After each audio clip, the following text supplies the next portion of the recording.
안녕하세요. 지식소매상입니다. 아이온큐 주가가 급락했습니다. 이날 미국 증시는 나쁘지 않았는데 혼자 10% 가까이 폭락했죠. 이유가 있었는데요. 스콜피온 캐피탈이라는 회사에서 공매도 보고서를 발간했죠. 아이온큐의 양자 컴퓨터 기술이 사기라는 건데요. 심지어 사기 논란으로 유명한 니콜라를 레퍼런스하면서 잊지도 않은 기술을 잘 포장해서 스펙으로 증시에 입성해 주주들의 피 같은 돈을 뜯어냈다는 게 요지입니다. 리서치 회사들이 공매도 리포트를 내는 이유는 이익을 위해서인데요. 타깃으로 잡은 주식을 공매도하고 해당 기업에 부정적인 리포트를 내놓음으로써 주가를 떨어뜨린 다음 그로 인한 공매도 수익을 챙기는 거죠. 보통 변동성이 매우 큰 급등주나 성장주가 타깃으로 많이 잡히는데 특히 혁신 기술을 꿈꾸는 기업은 아예 사기로 몰아가서 주가를 폭락시키는 경우가 많습니다. 배터리 기업 퀀텀스케이프, 친환경 플라스틱 기업 데니머 사이언티픽, 드론 기업 이항 등 많은 기업들이 공매도 리포트에 호되게 당한 바 있죠. 가즈아 정신이 투철한 투자자들이 보지 못하는 면을 보게 하고 실체가 없는 기업의 민낯을 까발려서 증시에서 퇴출시키는 등 순기능도 있는데요. 하지만 기본적으로 리포트 작성 기관이 해당 기업의 주식을 공매도할 경우 이해관계가 얽힌다는 것을 기억해야 합니다. 주가가 떨어지면 기관으로서 이득이기 때문에 보고서의 내용을 더 자극적으로 쓰게 되죠. 딱히 문제가 되지 않을 부분을 과장할 수도 있고요. 그럼 이런 맥락에서 스콜피온의 아이온큐 공매도 리포트를 아주 간략하게 살펴보겠습니다. 일단 해당 보고서는 186쪽 분량이고 총 4파트로 이루어져 있는데요. 아이온큐의 양자 컴퓨터 기술과 하드웨어, CEO와 창업주들을 타깃으로 광역 디스를 선보이고 있습니다. 먼저 스콜피온 측은 양자 컴퓨터 기술 자체를 부정하고 있습니다. 양자 컴퓨터에 대한 기대감은 30년 전부터 나왔는데 아직까지 실체가 없다는 거죠. 1994년도에 양자 컴퓨팅 기술 점점 현실이 되어가다라는 기사가 나왔었는데 이후 30년 동안 비슷한 제목의 기사만 나올 뿐 사용하는커녕 번듯한 기술이 아직 발전도 안 됐다는 요지입니다. 양자 컴퓨터를 전설의 동물인 빅풋과 예티에 비유하고 있는 게 킬포네요. 그러면서 양자 컴퓨터에 대한 기대감이 그 어느 때보다 높은 지금 과학계에선 이를 선동적이라 표현하면서 헛된 기대감에 대해 경고를 표하는 기사가 많이 나오고 있다고 하는데요. 컴퓨터가 제대로 작동하려면 정확도가 높아야 하는데 양자 컴퓨터는 그 특성상 불확실성이 높아 오류 보정이 들어가야 합니다. 때문에 아이온큐 같은 경우 오류 보정용 큐비트를 따로 써서 정확도를 바로잡는데 이게 말이 안 된다는 겁니다. 고려해야 하는 경우의 수가 너무나 많아 수학적으로 불가능에 가깝다는 거죠.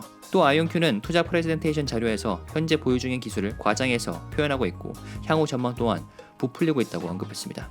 그 다음 리포트는 아이온큐의 CEO 피터 채퍼만을 공략했는데요. 양자 컴퓨터에 대해 잘 알지도 못하는 세일즈맨일 뿐이라고 평가하고 있습니다. 오지 않은 미래에 대해 현란하게 입을 털어서 투자자들을 현혹하고 있다는 거죠. 양자 컴퓨터로 인류가 직면한 많은 문제를 해결할 수 있을 것이다. 아이온큐에 투자하는 것은 엔비디아에 초기 투자하는 것과 같다 등 과거 CEO가 언론에 등장해서 했던 발언을 조명했는데요. 아이온큐에서 일하다가 퇴사한 전 직원들을 인용하면서 CEO 피터 채퍼먼은 아무 말이나 하는 사람이다. 현실에 기반해서 말을 하지 않는다 라고 비판하면서 이런 홍보성 발언 때문에 양자 컴퓨터에 대한 대중의 기대치가 한없이 높아지는 것에 대해 과학자들과 직원들이 우려를 표하고 있다고 표현했습니다. 또 아이온큐의 전 CEO가 잘린 이유가 세일즈를 못했기 때문이라는 말도 덧붙였네요. 공매도 리포트가 가장 많은 분량을 할애한 것은 아이온큐가 개발했다고 주장하는 32큐비트 양자 컴퓨터인데요.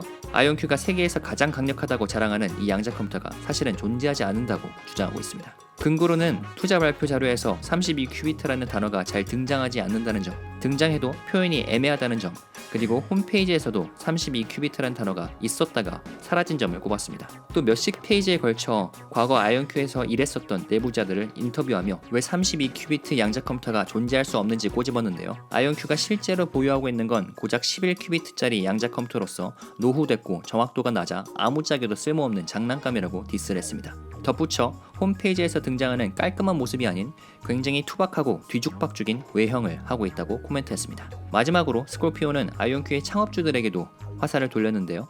회사를 이끌고 있는 크리스 먼로와 김정산 교수가 대학 교수로서 풀타임으로 뛰고 있고 때문에 아이온큐는 그들에게 있어 학술적 프로젝트 혹은 부업 그 이상도 이하도 아니라고 논평하고 있습니다. 끝으로 보고서 말미에선 CEO 피트 채퍼먼을 다시 한번 디스했는데요. 16살 때부터 인공지능 관련 프로그래밍을 시작했고 MIT를 나왔다는 그의 경력에 의혹의 눈초리를 보냈습니다. 심지어 대학을 나왔는지 여부조차도 확실하지 않다고 말하며 공매도 리포트를 끝맺었네요. 이외에도 보고서엔 많은 분량이 담겼는데요. 같은 내용을 반복하고 두서없이 작성되어 여기까지 살펴보겠습니다. 사실 그렇게 충격적인 내용이 담겨있진 않은 것 같습니다. 충분히 의심할 수 있는 부분을 자극적인 언어로 담아냈으나 이건 거의 모든 공매도 보고서와 마찬가지죠. 예를 들어 양자 컴퓨터의 가능성이 몇십 년 동안 제기됐지만 아직까지 제대로 개발이 안 돼 현실성이 없다는 의견은 다른 분야에도 적용될 수 있습니다. 현재 거의 모든 산업이 촉각을 곤두세우고 있는 AI 기술도 과거에 기나긴 겨울의 시기를 보냈죠. 대중의 기대치가 정점을 찍었을 때는 오히려 과학기술이 기대치에 못 미치는 경우가 많습니다. 하지만 이 실망과 기다림의 시기가 길다고 해서 현실성이 없는 것은 아닙니다. 과학은 언제나 특이점을 맞아 기술 폭발의 시기를 겪을 수 있으니까요. 물론 기대치가 비이상적으로 높아지는 것은 유의해야 합니다. 앞으로 몇 년, 길게는 10년이 더 걸려야 완성될 기술을 당장 내일이라도 상용화될 거라고 기대하는 건 문제가 있죠. 하지만 동시에 한 기업의 CEO는 홍보를 하고 세일즈 역할도 감당해야 합니다. 결국 투자란 건 지금 존재하지 않은 미래를 사고 파는 것이니까요. CEO 피터 채퍼만이 법적으로 문제가 될 만한 발언을 했는지는 논쟁의 소지가 있을 것 같습니다. 그리고 아이온큐의 32큐비트 양자 컴퓨터를 사기로 몰아가는 것 역시 논쟁의 소지가 있을 수 있는데요. 홍보 자료에 전면으로 내세우지 않는 것은 어쩌면 기술이 완벽하게 다듬어진 상태가 아니라서 향후 법적으로 문제가 될 수 있기에 최대한 언급을 피한 것일 수도 있습니다. 해당 공매도 리포트에 대한 해외 반응 중 이런 댓글이 있었는데요. 체프만의 경력이나 아이온큐의 기술이 과장된 측면이 있겠지만 큰 문제가 없을 수도 있다. 다만 32큐비트 양자 컴퓨터가 존재한다면 아이온큐 측이 공개를 하면 될 문제이다 라고 표현했죠. 때문에 아이온큐의 반응이 가장 중요해질 텐데요. 스콜피온이 제기한 의견과 의혹은 쉽게 반박이 가능한 부분이라서 아이온큐가 적절하게 대응하면 주가도 어느 정도 회복할 수 있겠죠. 시간을 끌면 끌수록 아이온큐로서는 불리해질 수 있는데요. 현재 떠돌아다니고 있는 트윗 중엔 이런 글이 있었습니다. 어떤 사람이 아이온큐 IR 부서에 문의를 했고 이에 대한 답장에서 당사는 스콜피온의 공매도 보고서에 대해 인지하고 있고 곧 대응을 할 계획이라고 말했습니다. 물론 이 트윗의 진위 여부는 불분명하지만 만일 사실이라면 빠르면 이번 주 안에 반응이 나올 수도 있겠네요. 그저 근거 없는 헛소리라고 일축할지 아니면 조목조목 반박하며 기술적인 증거를 댈지 궁금해집니다. 상황 지켜보겠습니다. 지금까지 지식소매상이었습니다. 감사합니다.